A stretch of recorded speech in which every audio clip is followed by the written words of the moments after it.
Baik, rekan-rekan, ini saya coba share terkait sistematika penulisan ya dari Prodi Manajemen. Sudah tampil belum?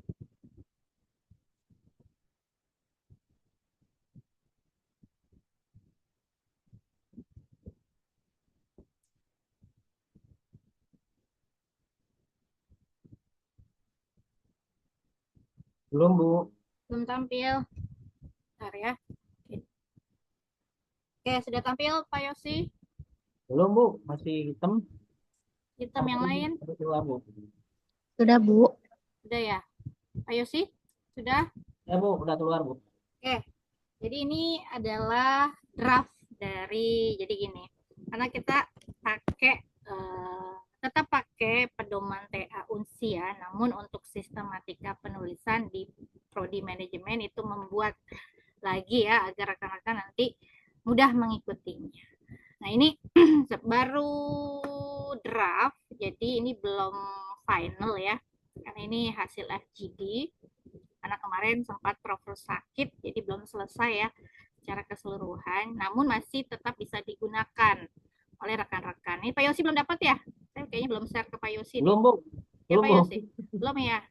Oke, nanti saya share nih ya Pak Yosi ya. Ini saya share di chat deh, biar nanti bisa di-download. Karena yang baru saya share itu yang sudah update, sudah revisi ya. Jadi saya berikan nih ininya apa namanya pedoman TA dari Prodi Manajemen. Jadi kemarin itu karena banyak apa namanya eh, apa ya pro dan kontra antara dosen penguji dengan dosen pembimbing karena kan sistematikanya kita belum benar-benar apa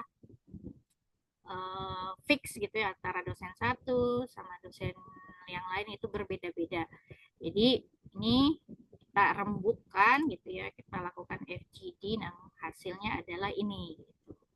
Untuk rekan-rekan nanti bisa gunakan sebagai apa namanya bantuan dalam menyusun TA-nya rekan-rekan. Sebetulnya kalau dalam susunan draft ini lebih fokus ke metode kuantitatif ya, karena metode kualitatif itu jarang. Nah, namun ada di sini outline-nya. Kita bahas dulu ya rekan-rekan, ini fokusnya ke kuantitatif. Jadi ada 5 bab sesuai dengan pedoman TA di Unsia. Nah, kita paparkan satu-satu isinya apa saja gitu agar seragam nih semua mahasiswa prodi manajemen itu seragam TA-nya ya dari mulai bab 1 sampai bab 5 poin-poinnya atau subtopiknya atau subjudulnya itu sama semua.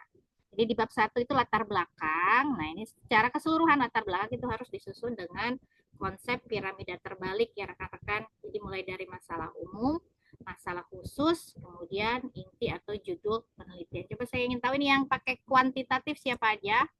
Bayu pakai ya? Bayu pakai kuantitatif ya? Iya. Pak Yosi pakai apa Pak? Ya, saya gabungan, Bu. Mix method ya? Kuantitatif dan kualitatif. Ya. Oke, mix method. Nah, Mas Yunanto nih. Pakai apa Mas Yunanto? Izin Bu, saya menggunakan kuantitatif. Oke, kuantitatif berarti ini ya, pakai ini. Kemudian Mbak Ais, pakai kuantitatif juga ya? Halo Mbak Ais. Oh nggak salah Mbak Ais juga pakai kuantitatif deh. Oke, jadi maka dibuat latar belakangnya itu seperti ini, mulai dari masalah umum, kemudian masalah khusus sampai inti atau judul penelitiannya. Jadi dari latar belakangnya disusun atau dipaparkan serta didukung dengan penelitian terdahulu, maka peneliti mengajukan judul apa gitu ya, dibuat di sini. Nah, dalam latar belakang masalah itu sekalian dengan identifikasi masalah ya. Jadi ada beberapa mahasiswa yang di sini dibuat lagi identifikasi masalah baru rumusan masalah. Nah, untuk identifikasi masalah ini sudah masuk ke dalam latar belakang ya. Jadi masalah umum, masalah khusus. Nah, untuk masalah khusus kalau umum kan ini misalkan kita mengambil salah satu industri ya. Di industrinya apa? Nah, di industri tersebut atau perusahaan tersebut atau untuk industri atau perusahaan yang sejenis ya kuantitatif ya sama ya. Nah, ini masalah yang paling sering dihadapi itu apa, yang dialami itu apa, sehingga nanti kita buat misalkan kita merujuk pada satu perusahaan, maka maka masalah khusus dalam perusahaan tersebut apa. Nah, masalah khusus kalau pakai kuantitatif itu kan fokusnya pada variabel Y. Jadi yang dibahas terkait kan ini kita perlu bukti empirisnya ya, bukti yang mengacu pada masalah yang terjadi. Jadi dilihat nih di bukti empirisnya itu mengacu pada si Y-nya ini. Nah, Y-nya apa gitu ya? Kan ada variabel X1, X2, misalkan pengaruh X1, X2 terhadap Y. Nah, Y-nya itu yang kita tampilkan. Misalkan masalah produktivitas gitu ya, kalau dalam operasional tampilkan ada misalkan penurunan produktivitas, tampilkan bukti empirisnya gitu ya. Nanti baru didukung dengan biasanya faktor-faktor dari penyebab masalah tersebut muncul apa, variabel X1, X2, X1-nya apa, X2-nya apa. Sehingga nanti ketika kita sudah buat semua masalah masalah khusus, baru mengacu pada identifikasi masalah yang didukung dengan penelitian terdahulu. Merucut lagi sampai terakhir baru dengan berdasarkan latar belakang, maka peneliti mengajukan judul ini ya. Nah, kemudian rumusan masalah. Nah, ini kemarin kalau kita mengikuti pedoman TA Unsia itu masalah harus dalam bentuk pernyataan. Nah, untuk prodi manajemen karena biasanya sebetulnya dalam bentuk pertanyaan gitu ya. Kan agak sulit tuh membuat rumusan masalah dalam bentuk pernyataan. Kalau kita dalam bentuk pernyataan akhirnya seperti banyak gitu ya, satu paragraf panjang gitu. Nah, dalam di prodi manajemen maka untuk rumusan masalah bisa dinyatakan dalam bentuk mau pernyataan, misalkan rekan-rekan lebih mudah membuat dalam bentuk pernyataan boleh, atau mau buat dalam kalimat tanya juga boleh. Itu ya rekan-rekan ya. Ini untuk latar belakang dan rumusan masalah. Batasan masalah berarti terkait dengan apa saja, bisa dari variabel, kemudian perusahaan yang digunakan, kemudian data atau periodenya menggunakan dalam kurun waktu tahun berapa sampai tahun berapa. Nah, tujuan penelitian jangan lagi ini masih banyak yang mengetahui ya. Jadi sebetulnya nggak boleh ya kalau kata mengetahui atau melihat atau memahami. Nah, ini sudah dijelaskan di sini. Jadi tujuan dinyatakan dengan kata kerja yang dapat diukur seperti mengidentifikasi, menganalisis, menghitung, menyusun, merumuskan, mengukur, dan lain-lain. Jauhi kata mengetahui, melihat, memahami ya. Jadi tujuan kita harus lebih fokus gitu ya sebagai apa yang ingin kita lihat dari analisis kita. Nah, manfaat itu terdiri dari teoritis dan praktis ya. Kemudian metode penelitian. Ini sudah ada jabarannya, metode penelitian yang berisi jenis penelitian, sumber dan jenis data, hipotesis, teknik analisis data. Nah, ini singkat saja, nggak usah panjang-panjang ya. Jadi jenis penelitiannya apa? Kan metode penelitian apa? Kemudian sumbernya dari datanya. Kemudian jenis datanya apa? Hipotesis, ini juga hipotesis tidak perlu banyak-banyak ya. Nanti kan dijabarkan lagi di bab 2 kalau nggak salah. Di hipotesisnya ajukan saja hipotesis 1, hipotesis 2 apa. Dan kemudian teknik analisis data.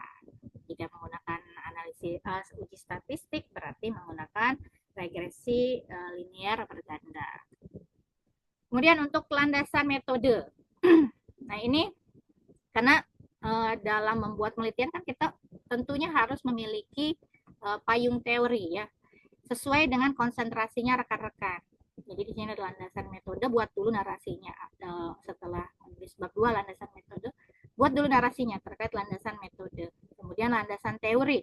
Landasan teori langsung saja, misalkan kita kan manajemen operasional atau yang manajemen keuangan, maka landasan teori yang pertama ada keuangan. Jelaskan, disertai dengan nanti kalau menjelaskan teori itu kan definisi atau pengertian dari para pakar atau para ahli atau diambil dari buku. Cantumkan citasinya. Nah, untuk citasi ya, rekan-rekan gunakan jenis tipenya IEEE sesuai dengan pedoman TA. Jadi kita ini tetap menggunakan pedoman TA untuk pedoman penulisan tugas akhir unsia. Kita tetap mulai dari kata cover gitu ya, penulisan cover, kata pengantar, abstrak itu tetap. Kemudian terkait baik citasi, daftar pustaka itu tetap. Nah, untuk pedoman draft penyusunan atau sistematika penulisan tugas akhir ini baru kita gunakan yang prodi manajemen. Jadi landasan teori 21.1 manajemen operasional atau yang manajemen keuangan, kemudian 21.2 menggunakan variabel apa? Jika menggunakan kuantitatif artinya variabel X1-nya apa, variabel X2-nya apa. Disertai dengan tentunya citasi yang mendukung teori-teori tersebut. Nah, 2.2 baru penelitian terdahulu. Jadi nanti ada nama, judul, metode, hasil, dan kesamaan variabel penelitian. Artinya variabel yang diambil dari penelitian terdahulu itu apa? Yang kita gunakan di penelitian kita. Cantumkan di sini. Nanti baru buat kerangka konseptual. Nah, kerangka konseptual seperti ini ya. Jadi X1, X2-nya apa? Kita gunakan indikatornya apa? Gitu ya. Misalkan yang mau pakai keuangan, rasio profitabilitas yang pertama, yang kedua rasio aktivitas atau apalah di sini ya. Nah, indikatornya apa? Profitabilitas berarti kan menghitung ROA, ROE gitu ya, baru indikatornya. Nah, jangan lupa dicantumkan citasinya. Mengambil dari mana? Apakah dari buku ataukah dari penelitian terdahulu. Cantumkan misalkan ada berapa nih yang menggunakan indikator yang sama terhadap kepuasan kerja gitu ya. Nah, ini kan indikator motivasi terhadap kepuasan kerja, dia pakai Kotler, Keller gitu dan seterusnya. Ya, lingkungan kepuasan kerja itu pakai siapa saja. Oke, sampai sini paham ya rekan-rekan ya? Paham, Bu. Oke. Nah, kemudian baru dari hasil dari gambar kerangka konseptual dibuatlah hipotesis. Nah, hipotesis ini harus mengacu pada penelitian terdahulu. Jadi jelaskan dulu. Misalkan ini kan motivasi intrinsik merupakan pendorong gitu ya.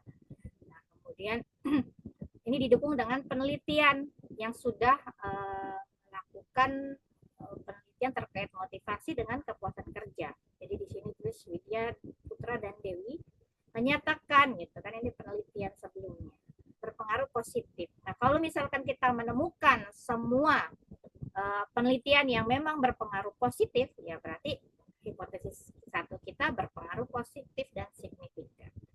Nah, kalau misalkan kita kumpulkan nih, ada yang berpengaruh positif dan ada yang berpengaruh negatif. Coba lihat yang berpengaruh positif lebih banyak atau lebih sedikit. Misalkan rekan-rekan mau kumpulkan 5 jurnal. Yang positif berapa? 3 gitu ya. Misalkan yang negatif 2. Pilih yang lebih banyak, maka di sini H1-nya. Gitu ya. Kita mengacu yang lebih banyak hasil. Kita mengacu pada penelitian terdahulu. Kemudian bagaimana yang variabel kedua juga sama ya, berarti hipotesis keduanya bagaimana. Nah, lanjut ke kerangka penelitian.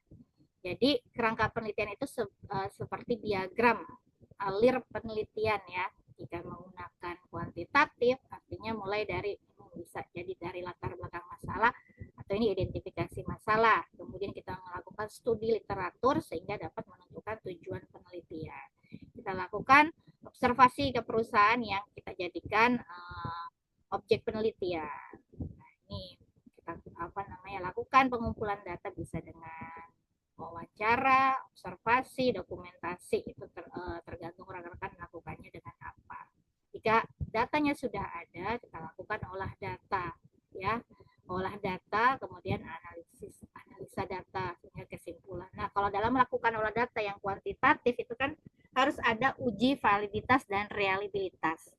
Nah, ketika melakukan uji validitas dan reliabilitas, hasilnya ternyata tidak valid, maka dibalik lagi ya, harus ada tanda panah balik gitu ya. Balik ke mana?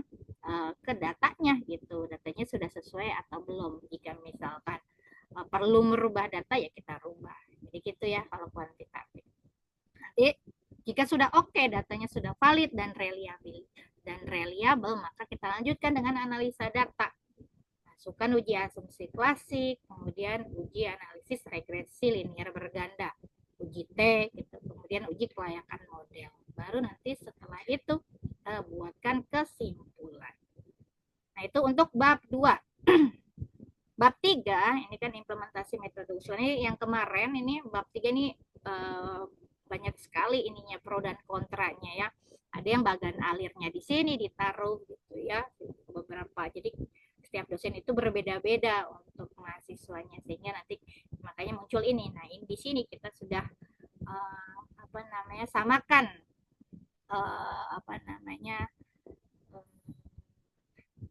samaan pendapat ya. Jadi di bab implementasi metode usulan berisi jenis penelitian. Jadi dibuat dulu nih narasinya. Bentar ya rekan-rekan, ajan dulu.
Oke, itu sudah saya share ya untuk file ini ya, sistematika TA Prodi Manajemen ya.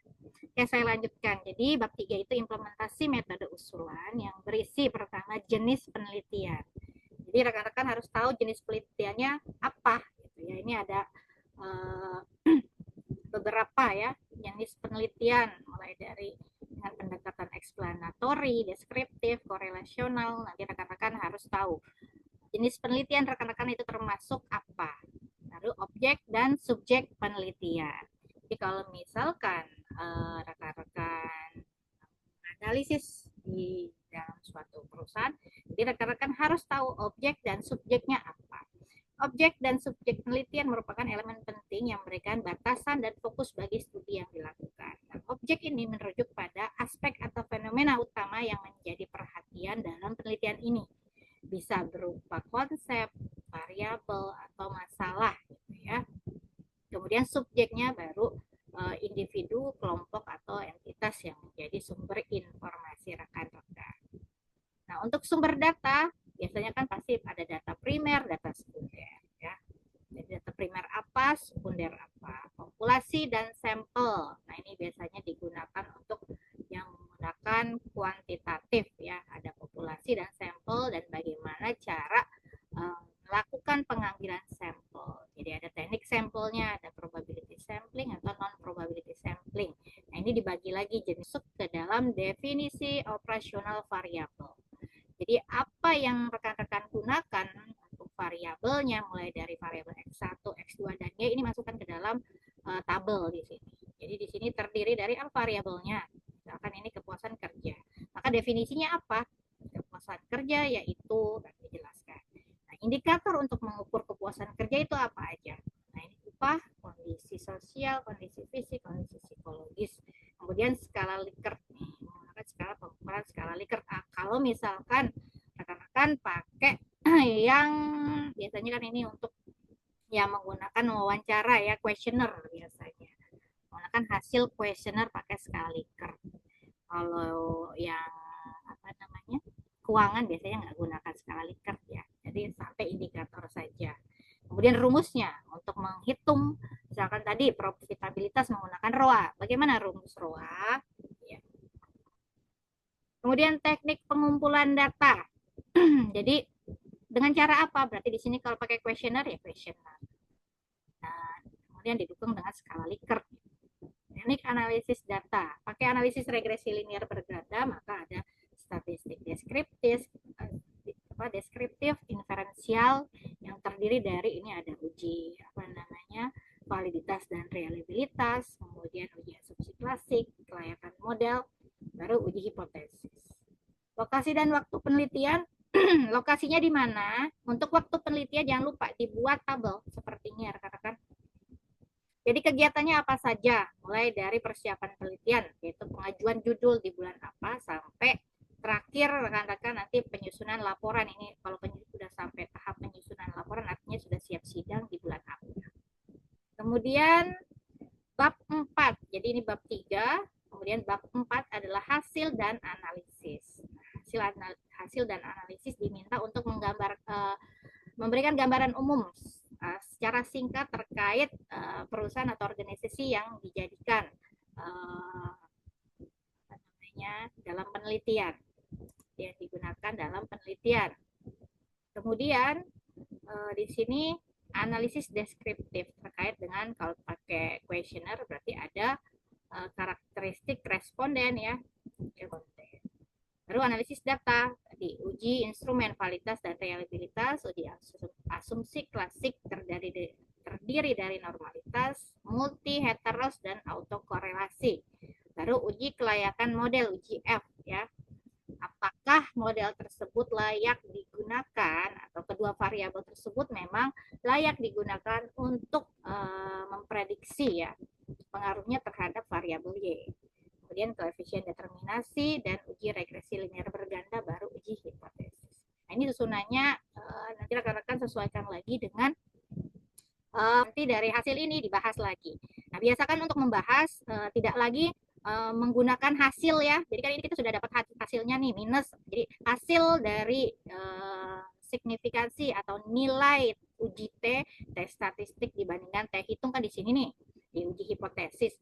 Nah, dalam pembahasan jauh usah ditulis lagi ya nilainya berapa, langsung saja misalkan motivasi intrinsik berpengaruh positif dan signifikan terhadap kepuasan kerja. Berarti dari hasil uji T dapat disimpulkan bahwa hipotesis 1 diterima atau ditolak gitu. Kalau diterima karena apa, ditolak karena apa gitu ya. Kemudian hasil ini sejalan dengan penelitian siapa. Sama ini ya yang baru lanjut simpulan dan saran. Simpulan juga jangan ditulis lagi hasil uji hipotesisnya, langsung saja dibuat simpulan. Kalau rumusan masalah ada 3, berarti kan uji hipotesis juga 3. Kemudian di pembahasan sini 3, simpulan juga 3. Kalau saran deh, ini untuk kuantitatif. Ada pertanyaan nggak rekan-rekan? Halo, Assalamualaikum Bu. Waalaikumsalam. Ibu, maaf saya Arif Maulana, izin Ya. bertanya Bu. Silakan. Jadi saya kemarin kan menurut Bu Pustika kan harus dirubah judulnya. Ya. Nah, alhamdulillah saya kan udah nyusun bab 1 udah selesai Bu. Tapi kemarin saya belum sempat upload di sistem Siakad karena pulangnya malam terus. Nah, kalau misalnya hari ini saya kirim via WA dulu ke Ibu biar langsung dibahas bagaimana. Dan punten Bu, kalau boleh nggak ya untuk sistematika ini yang dipresentasikan Ibu, saya minta boleh nggak buat Sudah saya share di chat, coba Mas Arif. Oh, udah saya share. Baik, ya. Baik Bu. Coba Makasih, Mas Arif. Bu. Mas Arif bisa share nggak file TA-nya? Coba saya mau lihat. Boleh Bu, boleh saya share via WA dulu Bu ya. Ya boleh.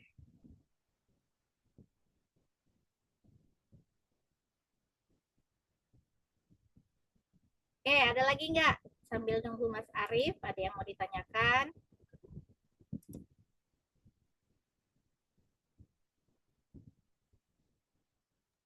Sudah saya share Bu.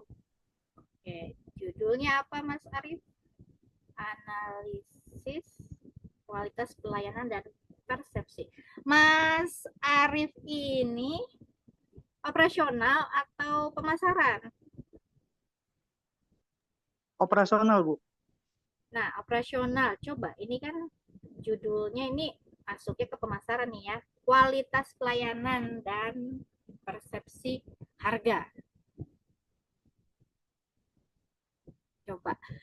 Untuk jurnal atau penelitian terdahulu yang digunakan termasuk ke dalam jurnal operasional nggak? Mana ini ininya? Apa? Penelitian terdahulunya? Ada Bu.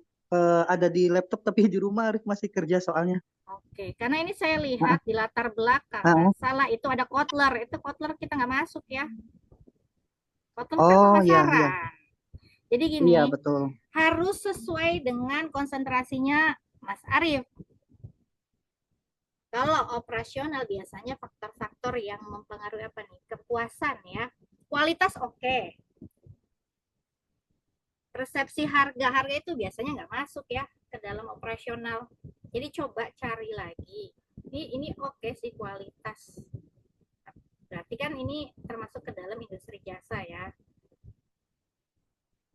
terhadap kepuasan. Kalau mau ini boleh dua variabel ini, tapi tambah satu lagi yang memang mencirikan operasional. Tambah Oh satu berarti variabel. ditambah satu variabel lagi Bu ya Iya, yang yang menjadikan menciri operasional. betul. Sehingga nanti begitu si penguji baca, nggak rancu ini kamu operasional atau pemasaran gitu. Apalagi di sini ada menjelaskan buku-buku yang digunakan adalah operasional, pemasaran, Kotler gitu ya. Dan jangan gunakan buku yang terlalu lama nih 2008. Ini satu lagi apa? 99. 5 tahun terakhir. Atau harus misalkan menemukan kutipan di jurnal siapa. Tulis boleh misalkan. Ini saya anggap aja nih Kotler ya. Kotler, menurut Kotler gitu ya. Ini gitu penjelasannya, tapi disitasikan ambil dari jurnal apa gitu. Nanti ketika diklik jurnalnya kan muncul tuh. Kalau boleh pakai Mendeley atau reference dari Word itu boleh. Jika diklik sama penguji itu kan muncul. Oh ternyata citasinya dari jurnal terbaru gitu 5 tahun ke belakang. Itu boleh, nggak apa-apa. Nah ini juga belum pakai citasi ya, Mas Arief ya. Belum digunakan citasinya. Ini rekan-rekan coba Sebenarnya saya tanya. Ya, ah, ah, silakan. Silakan Mas Arief, kenapa? sebenarnya kalau citasi udah, cuma kemarin tuh baru citatnya aja belum ditampilin tuh biografi penulisnya di bawahnya tuh, baru itunya aja. Oh, tapi Ini ini kan bukan pak, IEE nih, Mas iya Arief ya? pakainya Mendeley. Oke. Pakai Mendeley boleh, tapi di tipenya diubah. Pakai IEEE. Boleh siap Ya, baik Bu. ya. Ya. Oh iya, ya nih udah. Ini ada ya. Oh, karena saya bukanya di HP, jadi nggak bisa diklik. Ibu Nah, ini, ya silakan. yang sekiranya satu variabel laginya yang operasional tuh apa Bu ya contohnya? Nah, ini nggak bisa nebak-nebak nih, harus cari dulu jurnalnya. Jadi coba carinya jurnal yang memang operasional ya, Mas Arief ya. Jadi gini, ini ada apa namanya kejadian ya semester kemarin pada saat sidang. Ini dia masuk ke dalam keuangan, konsentrasinya keuangan, namun ininya apa penelitiannya itu dia pakai questionnaire dan judulnya itu mencirikan pemasaran gitu loh ya. Jadi mencirikan pemasaran dia terkait kalau nggak salah kemarin aplikasi apa gitu ya.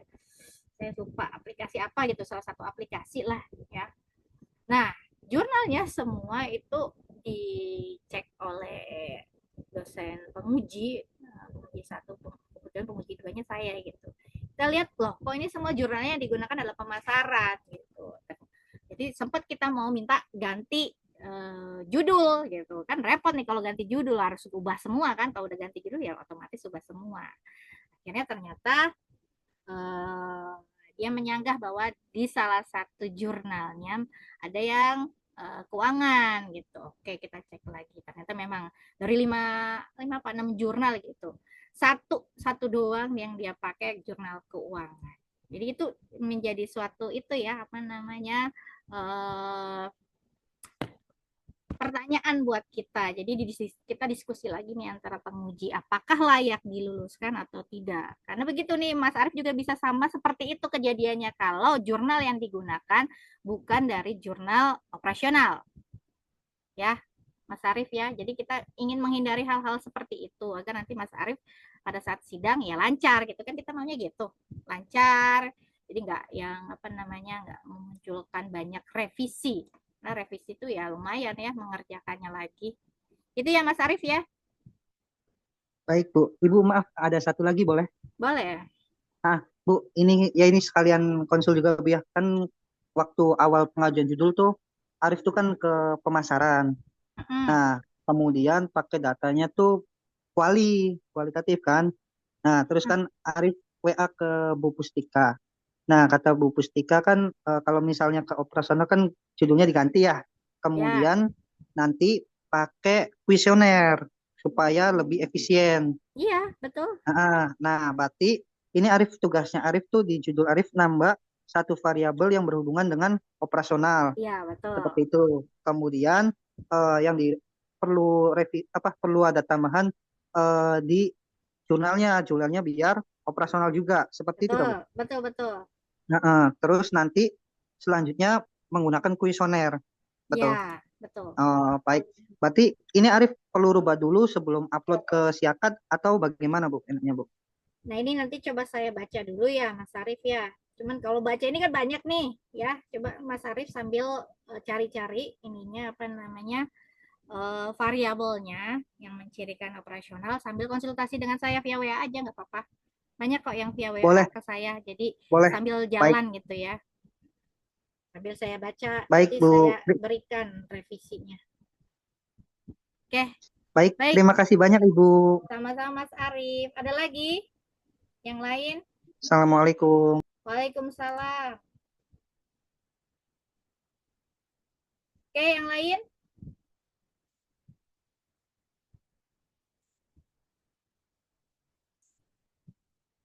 Oke, kalau nggak ada kita lanjut ya. Nah, ini satu lagi itu terkait outline kuantitatif. Nah, ini belum ada ininya ya karena masih belum diupdate. Kita belum melakukan update lagi. Jadi untuk outline dari kuantitatif bagi rekan-rekan yang menggunakan kuantitatif itu tuh sedikit apa? Kalau kurang lebih itu sama, bedanya di mana gitu ya. Karena ya mirip-mirip sih, ini kuantitatif ini kualitatifnya. Nah, paling bedanya di fokus penelitian ya. Nih, di sini kan harusnya rumusan masalah, ini fokus penelitian. Kemudian tentunya dalam implementasi metode usulan, maka harus tahu ini bentuk atau yang akan digunakan adalah apa gitu ya. Untuk mengungkap sebuah, kalau kualitatif itu digunakan mengungkap sebuah fenomena. Jadi apakah dia penelitiannya termasuk ke dalam studi kasus, fenomenologi, etnografi, grounded teori, biografi. Ini harus tahu masuk ke yang mana. Kemudian analisis datanya juga berbeda, dia pakai citasinya bisa gunakan Habermas dan Mills, Strauss atau Spratly. Jadi pakai itu nanti dari Habermas tahu dia pakai triangulasi atau tidak gitu ya. Uji kredibilitas atau tidak itu bisa dilihat teknik analisis datanya. Kalau saya kemarin sudah share tuh terkait yang menggunakan data kualitatif, tuh rekan-rekan bisa baca jurnalnya. Nah, di sini hasil dan analisanya, uji kredibilitas data pakai apa gitu, triangulasi dan lain-lain. Jadi bedanya di situ aja sih kalau untuk kualitatif. Namun untuk preferensi di prodi manajemen itu dosen-dosennya lebih menganjurkan mahasiswanya pakai kuantitatif. Namun kalau di saya ada juga beberapa yang pakai kualitatif. Namun ini rekan-rekan tetap harus bisa mempertahankan ya apa namanya, karena kualitatif itu cenderung lebih susah dipertahankan justifikasinya ya, karena hasilnya kan dia tidak diukur gitu ya, lebih sulit. Jadi rekan-rekan harus sebisa mungkin melakukan apa namanya, mempertanggungjawabkan hasil penelitian. Oke, itu ya rekan-rekan ya. Coba saya mau tanya satu-satu nih progresnya. Tadi Pak Yosi nanti sudah akan diupload ya Pak? Saya belum Ya, lihat Bu. lagi nih Pak Yosi nih. Bab 1, bab 2. Bab 1, bab 2. Kemudian tadi Mas Arief juga akan segera di-upload. Mbak Ayu gimana Mbak Ayu? Progresnya Untuk revisi bab 1 sama bab 2 udah di-upload, Bu. sudah di-upload. Oke, kemarin sudah saya revisi lagi tuh. Coba deh dicek. Kemarin terakhir kemarin deh kalau nggak salah itu baru saya koreksi lagi tuh. Jadi Mbak Ayu coba cek nanti diperbaiki lagi tuh. Baik, Bu. Nanti dicek, Bu. Nah, untuk kemarin teorinya pakai yang operasional ya Mbak Ayu ya? Iya, Bu. Pakai teorinya Heiser kalau nggak salah. Ya, Heiser render ya. Oke, kemudian Mas Yunanto. Assalamualaikum, Bu. Waalaikumsalam. Saya sambil buka deh. Iya. Ini saya kemarin ini Bu, karena saya kurang cocok dengan judul sebelumnya, saya mengajukan ganti judul, Bu. Sudah upload belum ya? Soalnya gini, ada Belum, beberapa belum. tuh kan banyak mahasiswa yang Iya, belum nih. Gimana saya mau cek? iya, maaf Bu, belum saya upload. Berarti dari bab 1 Jadi, ya belum ya? jadi di tugas akhir ini saya mau nyusun penelitian tentang pengaruh ESG terhadap profitabilitas perusahaan, studi pada perusahaan sektor industri yang terdaftar di Bursa Efek Indonesia periodenya 2019 sampai 2023, Bu. Kira-kira untuk judul ini apakah bisa diangkat jadi tugas akhir, Bu? Pengaruh apa? IASG. ESG, Environmental, Social, and Governance terhadap profitabilitas Status. perusahaan. Indikatornya apa? Ini nanti, jadi itu nanti di laporan keuangan perusahaan ada skor environmental ada sendiri, sosial ada sendiri, governance ada sendiri. Oh, berarti ada Nanti 3 itu ya? ya 3 terhadap profitabilitas. Oke, Nanti ada ya. Oke, boleh. Kalau misalkan jadi gini, yang penting nggak cuma satu gitu ya. Jadi kalau ada 3, berarti kan indikatornya berarti kita walaupun yang digunakan satu variabel nanti kita analisisnya kan 3 gitu ya. Siap, Bu. Untuk analisisnya apakah 3 ini sudah cukup, Bu? Saya Boleh. tuh lihat oh siap ya, Bu. Dimuat aja dulu, dimasukkan ya, di submit dulu biar saya bisa apa namanya baca. Kalau cuman gini kan saya nggak bisa baca nih, saya nggak tahu gitu aja arahnya mau kemana. Siap, Bu Pustika. Terima Baik, kasih, Bu. sama-sama. Sekarang Mbak Ais, Mbak Ais nggak bisa ya, pakai PC jadi nggak bisa jawab. Oke, berarti yang lain ini ternyata memang nggak bisa gabung. Oke, kalau begitu ya rekan-rekan ya. Nanti jadi gini, nanti saya mau buat kelompok, jadi rekan-rekan bisa berdiskusi ya, yang menggunakan kuantitatif siapa saja, kualitatif siapa saja. Jadi ketika kita bahas gitu ya, pada saat Vicon, jadi khusus nih, kualitatif kita bahas semua kualitatif gitu ya. Boleh komunikasi by WA, boleh Mbak Is. Jadi kemudian yang kuantitatif, kita khusus kuantitatif gitu ya rekan-rekan ya, nanti saya akan buatkan kelompoknya. Jadi kita Vicon per kelompok. Oke, kalau begitu ada lagi pertanyaan rekan-rekan? Untuk yang cover dan macam-macamnya masih sama, Bu ya? Kenapa Pak Yosi? Untuk yang cover, Masih, yang pengantar, yang lainnya masih sama dengan yang masih. sama ya? Oke. Iya, dengan pedoman TA Unsia sama ya. Kalau yang buat menyusun bab 1 sampai bab 5 pakai yang prodi. Agar rekan-rekan lebih mudah ya. Udah tahu nih subtopik atau subjudulnya apa saja. Gitu ya. Oke, kalau begitu saya tutup untuk Vicon-nya. Nanti akan saya infokan kembali. Bagi rekan-rekan yang belum submit, segera submit file TA-nya ya. Karena kalau nggak salah itu Februari deh sudah mulai dibuka untuk sidang. Jadi yang mau selesai semester ini saya harapkan cepat-cepat dibuat TA-nya, kemudian rajin-rajin konsultasi dengan saya ya. Karena nggak setiap hari saya ngecek si akad. Jadi rekan-rekan boleh WA ke saya gitu ya, mau di-share di WA juga boleh, nggak apa-apa gitu ya. Nanti paling saya arahkan jika sudah saya baca di sini di WA, saya arahkan untuk submit di isi akad karena itu kan sebagai bukti rekan-rekan melakukan bimbingan. Dan jangan lupa form bimbingannya diisi, kemudian disubmit agar bisa saya tanda tangani. Karena itu perlu nanti di TA dicek oleh dosen penguji. Itu ya rekan-rekan. Formatnya Baik. mohon di-share, Bu. Saya nggak ada formatnya. Formnya belum di-share, Pak.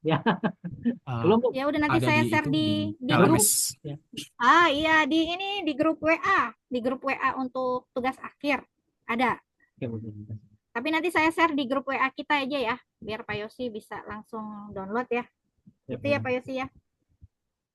Oke, kalau begitu terima kasih rekan-rekan. Saya akhiri. Wassalamualaikum warahmatullahi wabarakatuh. Selamat sore. Assalamualaikum warahmatullahi wabarakatuh. Waalaikumsalam warahmatullahi wabarakatuh.